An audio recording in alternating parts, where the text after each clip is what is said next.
Boa noite, seja muito bem-vindo ao Centro Espírita Morada Cristã. Estamos felizes por ter você aqui conosco para mais um momento de tratamento espiritual.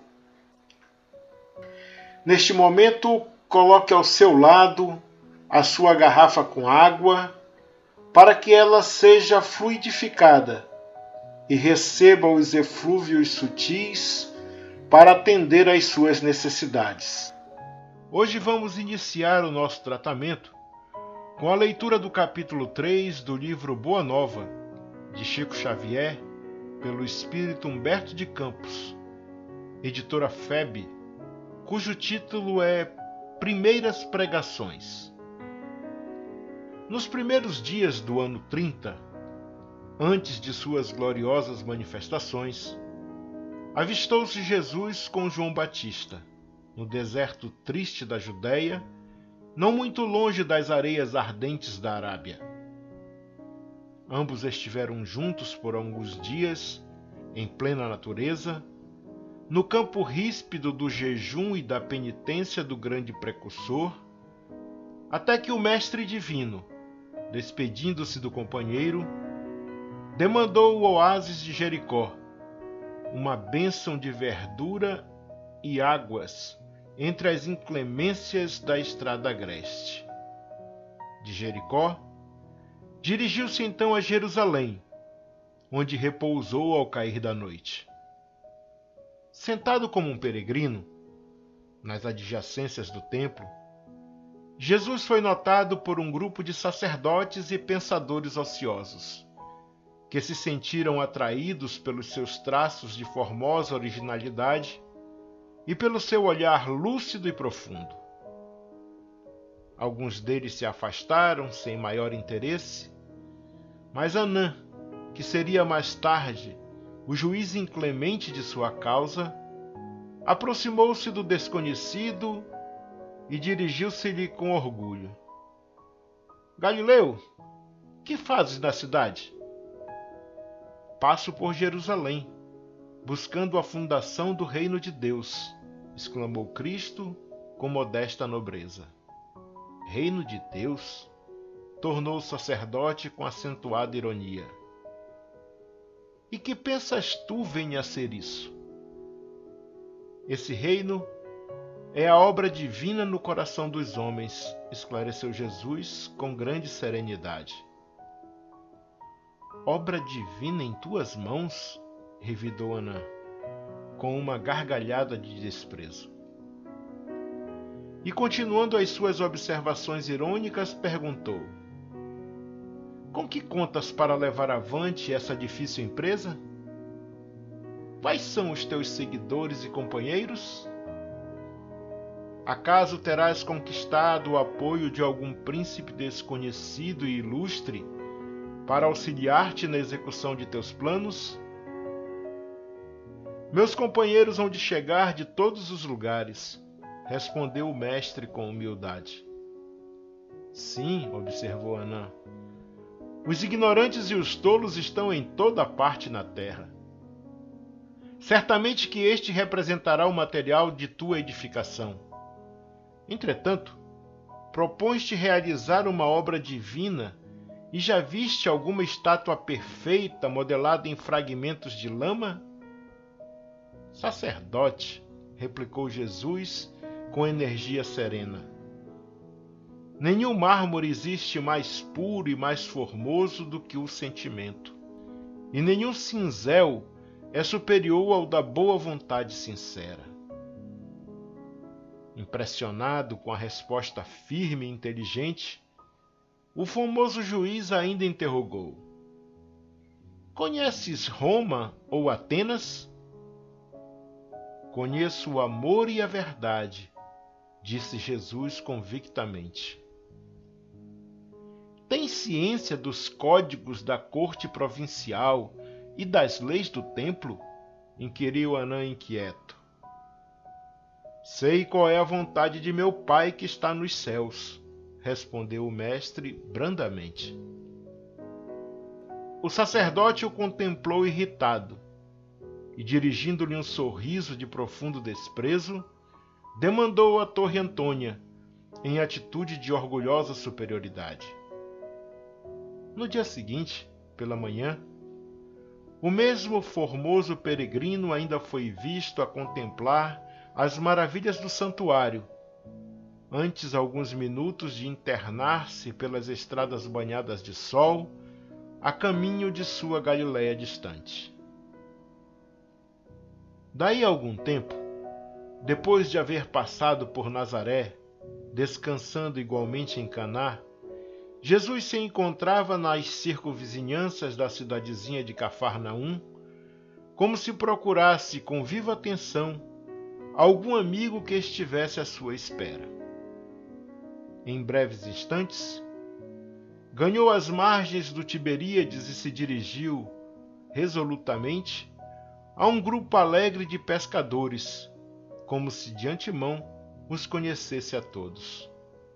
A manhã era bela, no seu manto límpido de radiosas neblinas. As águas transparentes vinham beijar as espirradeiras da praia como se brincassem ao sopro das vibrações perfumadas da natureza. Os pescadores entoavam uma cantiga rude e, dispondo inteligentemente as barcaças móveis, deitavam as redes em meio de profunda alegria. Jesus aproximou-se do grupo e, assim que 2 deles desembarcaram em terra, falou-lhes com amizade. Simão e André, filhos de Jonas, venho da parte de Deus e vos convido a trabalhar pela instituição de seu reino na terra. André lembrou-se de já ter o visto nas vizinhanças de Betsaida e do que haviam dito a seu respeito, enquanto que Simão, embora agradavelmente surpreendido, o contemplava enleado.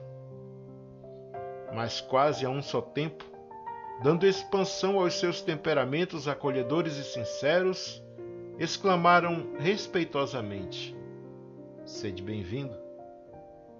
Jesus então lhes falou docemente do Evangelho, com o olhar incendido de júbilos divinos. Estando muitos outros companheiros do lago a observar de longe os 3, André, manifestando a sua tocante ingenuidade, exclamou comovido: "Um rei? Mas em Cafarnaum existem tão poucas casas." Ao que Pedro obtemperou, como se a boa vontade devesse suprir todas as deficiências: "O lago é muito grande, e há várias aldeias circundando estas águas. O reino poderá abrangê-las todas." Isso dizendo, fixou em Jesus o olhar perqueridor, como se fora uma grande criança meiga e sincera, desejosa de demonstrar compreensão e bondade. O Senhor esboçou um sorriso sereno e, como se adiasse com prazer as suas explicações para mais tarde, inquiriu generosamente: "Quereis ser meus discípulos?" André e Simão se interrogaram a si mesmos, permutando sentimentos de admiração embevecida. Refletia Pedro: que homem seria aquele? Onde já lhe escutara o timbre carinhoso da voz íntima e familiar? Ambos os pescadores se esforçavam por dilatar o domínio de suas lembranças, de modo a encontrá-lo nas recordações mais queridas.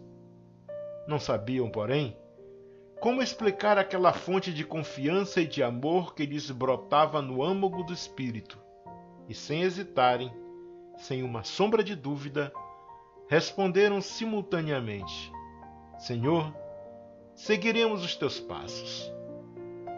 Jesus os abraçou com imensa ternura, e como os demais companheiros se mostrassem admirados e trocassem entre si fuxicos ridicularizadores, o mestre, acompanhado de ambos e de grande grupo de curiosos, se encaminhou para o centro de Cafarnaum, onde se erguia a intendência de Antipas.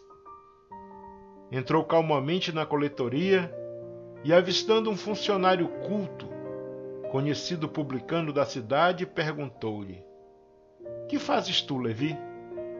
O interpelado fixou-o com surpresa, mas, seduzido pelo suave magnetismo de seu olhar, respondeu sem demora: Recolho os impostos do povo devido a Herodes. Queres vir comigo para recolher os bens do céu? Perguntou-lhe Jesus com firmeza e doçura. Levi, que mais tarde seria o apóstolo Mateus, sem que pudesse definir as santas emoções que lhe dominaram a alma, atendeu comovido: Senhor, estou pronto. Então vamos, disse Jesus abraçando-o. Em seguida, o numeroso grupo se dirigiu para a casa de Simão Pedro, que oferecera ao Messias acolhida sincera em sua residência humilde, onde o Cristo fez a primeira exposição de sua consoladora doutrina, esclarecendo que a adesão desejada era a do coração sincero e puro, para sempre, às claridades do seu reino. Iniciou-se naquele instante a eterna união dos inseparáveis companheiros. Na tarde desse mesmo dia, o mestre fez a primeira pregação da Boa Nova na praça ampla, cercada de verdura e situada naturalmente junto às águas. No céu, vibravam harmonias vespertinas, como se a tarde possuísse também uma alma sensível. As árvores vizinhas acenavam os ramos verdes ao vento do crepúsculo, como mãos da natureza que convidassem os homens à celebração daquele primeiro ágape. As aves ariscas pousavam de leve nas alcaparreiras mais próximas, como se também desejassem senti-lo, e na praia extensa se acotovelava a grande multidão de pescadores rústicos, de mulheres aflitas por continuadas flagelações, de crianças sujas e abandonadas, misturados publicanos pecadores com homens analfabetos e simples que haviam acorrido, ansiosos por ouvi-lo. Jesus contemplou a multidão e enviou-lhe um sorriso de satisfação. Contrariamente às ironias de Anã, ele aproveitaria o sentimento como mármore precioso e a boa vontade como cinzel divino. Os ignorantes do mundo, os fracos, os sofredores, os desalentados, os doentes e os pecadores seriam em suas mãos o material de base para a sua construção eterna e sublime. Converteria toda a miséria e toda a dor num cântico de alegria, e, tomado pelas inspirações sagradas de Deus, começou a falar da maravilhosa beleza do seu reino. Magnetizado pelo seu amor, o povo o escutava num grande transporte de ventura. No céu havia uma vibração de claridade desconhecida. Ao longe, no firmamento de Cafarnaum, o horizonte se tornara um deslumbramento de luz e, bem no alto, na cúpula dourada e silenciosa, as nuvens delicadas e alvas tomavam a forma suave das flores e dos arcanjos do paraíso. Assim seja.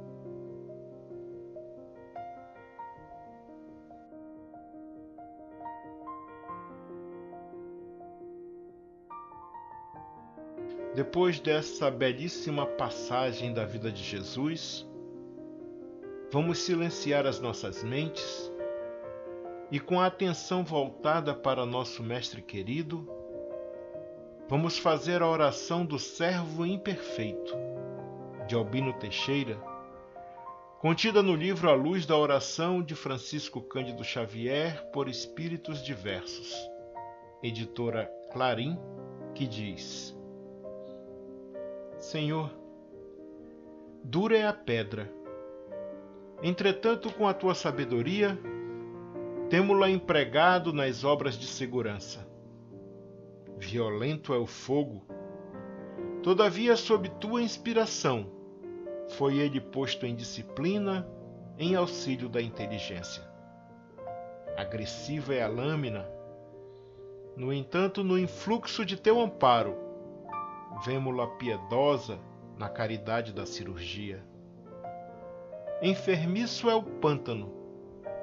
Contudo, sob tua benevolência, encontramo-lo convertido em celeiro de flores. Eu também trago comigo a dureza da pedra, a violência do fogo, a agressividade da lâmina e a enfermidade do charco. Mas com a tua bênção de amor, posso desfrutar o privilégio de cooperar na construção do teu reino. Para isso, porém, Senhor, concede-me, por acréscimo de misericórdia, a felicidade de trabalhar e ensina-me a receber o dom de servir. Que assim seja.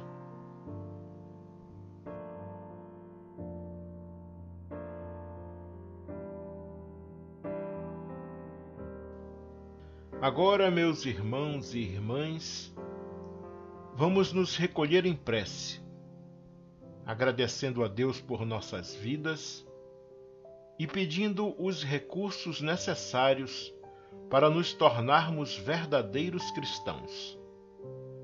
A partir de agora, você que está nos ouvindo deverá fazer suas preces em seu favor, em favor de sua família e em favor de todos aqueles que você se comprometeu em auxiliar com suas preces e vibrações positivas. Entregue-se ao exercício da oração sincera e aos desígnios divinos, enquanto esta música suave embala suas orações.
Amigos, amigas, irmãos e irmãs de jornada, chegamos ao final de mais um momento de tratamento espiritual por meio de preces intercessórias do Centro Espírita Morada Cristã, pedindo a Jesus e à espiritualidade irmã e amiga que nos ampare e nos sustente, que aumente a nossa fé, que nos dê serenidade e nos conserve humildes, que nos tire da acomodação e nos ensine a estarmos sempre prontos e prontas para mudar para melhor, com um coração sereno e puro. Nos vemos na próxima segunda-feira, se assim Deus permitir. E que nessa semana de trabalho e estudo possamos espalhar amor, paz, luz e praticar a caridade, porque, como sabemos, fora da caridade não há salvação. Fiquem todos e todas com o amor de Deus. Um abraço fraterno e até segunda.